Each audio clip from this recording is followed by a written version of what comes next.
할례는 하나님의 언약을 이루는 보증입니다. 근거입니다. 할례를 받는 남자는 몸에 언약 백성으로 구별되다라는 이제 표시를 가지게 되는 거죠. 그리고 여자는 할례를 안 받았어요. 부부는 뭡니까? 일심동체 아닙니까?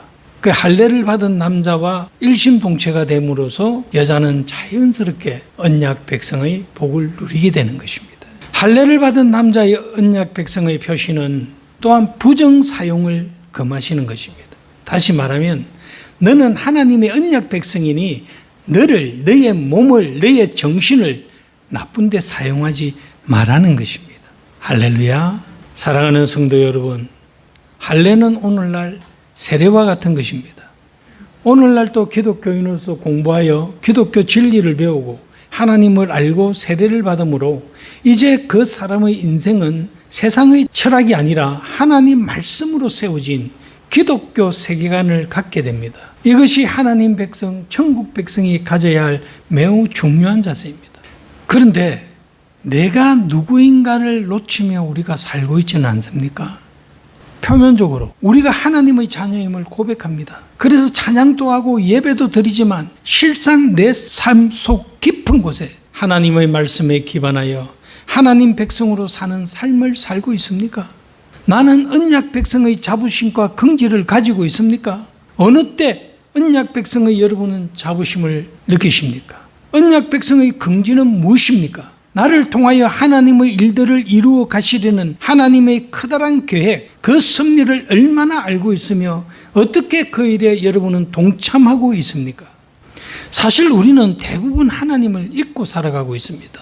그 결과 위기를 만나면 하나님을 전혀 모르는 자처럼 말하고 행동한 적이 있습니다. 하나님은 우리가 언약 백성으로 책망받을 일을 제거하기를 기뻐하십니다. 하나님께서는 우리가 하나님이 예비하신 것들을 당당히 누리기를 원하십니다. 하나님의 언약이 나를 통하여 성취되기를 원하시며 더 많은 하나님의 세계를 누리시기를 원하십니다. 우리는 언약 백성의 증거를 가져야 합니다. 우리의 영과 육의 언약 백성의 흔적을 가져야 합니다. 언약 백성의 증거란 예수님을 구주로 영접한 확신의 증거입니다. 우리 몸에 예수님을 영접한 증거로서 우리가 세례입니다. 구원의 확신이 새겨진 믿음의 고백이 매일매일 내 삶 속에 나타나야 합니다. 여러분이 언약 백성이라면 여러분이 살아가는 그 순간순간 친구를 만나든 밥을 먹든 그 모든 순간순간에 여러분은 고백을 해야 됩니다. 나는 하나님의 백성이라는 거. 그래서 우리는 밖에 나가서 밥 먹을 때도 기도하면서 먹지 않습니까? 친구들을 만나서 이렇게 놀다가도 친구들이 야 우리 오늘 다 같이 술 한잔 마시러 가자 이래도 꼭 술 마셔야 되겠니? 그러면 나는 여기서 이제 바이바이라든지 아니면 갈 수 있어요. 가더라도 콜라 마시면 되지. 근데도 웃기는 애들이 자꾸 권하는 애들이 있습니다. 분위기 해치지 말라고. 그래 내가 분위기 해칠 수 있지만은 너는 내 생명을 해치고 있어. 내 천국을 해치고 있어. 하나님과 나 사이의 분위기를 엉망으로 만들고 있어. 그 이상한 소리 그만하고 나는 여기서 빠이빠이 하고 빨리 나와야 됩니다. 그러므로 이러한 증거들로 세속 문화를 이겨내야 합니다. 그리스도인 된 증거들이 나를 세속으로부터 지켜내야 합니다. 믿음의 증거를 앞세우고 세속적인 것들과 적극적으로 싸워서 이겨야 합니다. 세상은 이 증거를 가진 자들을 감당할 수 없어야 합니다.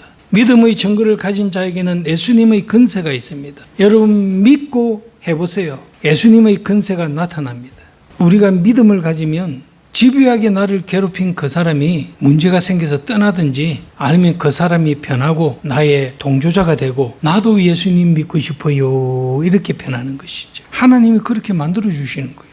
할렐루야. 문제는 내가 믿음으로 행하지 않으니까 마귀가 자꾸 괴롭히는 겁니다. 마귀는 사람을 조종할 수 있습니다. 마귀가 사람을 조종해요. 마귀가 오늘 또 여러분을 조종하려고 여러분의 이 정신 상태에 많이 개입을 해요. 그래서 우리가 그러잖아요.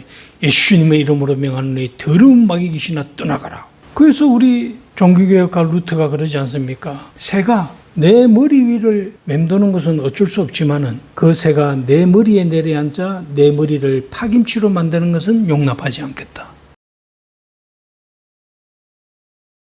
마귀가 우리에게 얼마나 얼마나 집중을 하고 있는지 몰라요. 용납해야 됩니까? 안 돼야 됩니까? 안 해야 됩니다. 그래서 우리가 똑똑한 믿음을 가지고 살아야 되는 거예요. 우리가 믿음으로 살 때 하나님의 권세와 능력이 마귀가 접근을 못하게 하는 거예요. 우리가 좀 오늘 뭔가 시달리고 내가 정신적으로 뭔가 이상한 생각을 한다? 그때 예수님의 이름으로 명하는 이 더러운 마귀야 귀신아 내 머릿속에서 떠나가라, 내 생각에서 떠나가라 외쳐야 됩니다. 여러분, 이게 현실입니다. 우리가 지금 영적 싸움을 하고 있는 거예요. 사랑하는 성도 여러분, 내가 누구인가를 잊지 않아야 됩니다. 하나님 언약 백성으로서 자신을 귀하게 여기십시오. 여러분은 이 천하를 주고도 바꿀 수 없는 하나님의 백성입니다. 하나님은 여러분 하나를 이 우주와 바꾸지 않겠다고 했습니다. 내 안에 새겨진 언약 백성의 증거들을 되새기면서 자신을 함부로 다루지 마십시오. 여러분 계속 되새겨야 됩니다. 기도를 통해서, 말씀을 통해서, 또 예배를 통해서 계속 나는 하나님의 언약의 백성임을 계속 되새기고 공부해야 돼요. 기독교인으로서 기독교 세계관, 즉 하나님의 말씀에 충실하십시오. 하나님의 복을 누릴 자로서 당당하게 살아가십시오. 세상과 타협하지 말고 믿음을 지키십시오. 예수님의 근처를 누리십시오. 이렇게 우리가 고백해야 됩니다. 나는 하나님의 언약, 그 약속의 할례, 약속의 세례를 받은 자다. 내가 바라보는 세상은 하나님 말씀으로 보는 세상이다. 하나님의 뜻을 우리가 사는 이 세상에 실천하는 것이다. 주기도문에 아버지의 이름이 거룩하게 하시오며 아버지의 뜻이 하늘에서 이루어진 것 같이 땅에서도 이루어지다. 아버지의 뜻이, 아버지가 주신 세계관이 내 안에서 이루어지고 또 나를 통해서 이 세계에 이루어지는 것이에요. 하나님 약속의 복이, 그 능력이 하나님의 가치관으로 살아가는 여러분에게 충만하시기를 축원드립니다. 기도하겠습니다. 하나님 아버지 참으로 감사합니다. 오늘 우리도 할례 받지 못한 자가 되지 않게 하여 주시옵소서. 이 할례는 바로 기독교 가치입니다. 하나님의 말씀입니다. 하나님이 주신 말씀으로 이 세상을 바라보는 하나님과의 언약입니다. 기독교 세계관이고 기독교인의 가치입니다. 이것을 우리가 기억하고 실천하며 이 땅에 하나님의 나라를 이루어가게 하여 주시옵소서. 예수님 이름으로 감사하며 기도드리옵나이다. 아멘. 이제는 우리 주 예수 그리스도의 보혈의 공로와 우리 하나님 아버지의 무한하신 사랑하심과 성령님의 내주 인도하심의 은혜가 참으로 하나님과의 관계 언약의 백성이 되어서 우리가 하나님의 주시는 가치관으로 이 세상을 바라보며 하나님의 백성으로서 이 세상을 살기를 소망하고 실천하는 우리 동명교회 성도님들 머리 위에 이제부터 영원토록 함께 있을지어다. 아멘.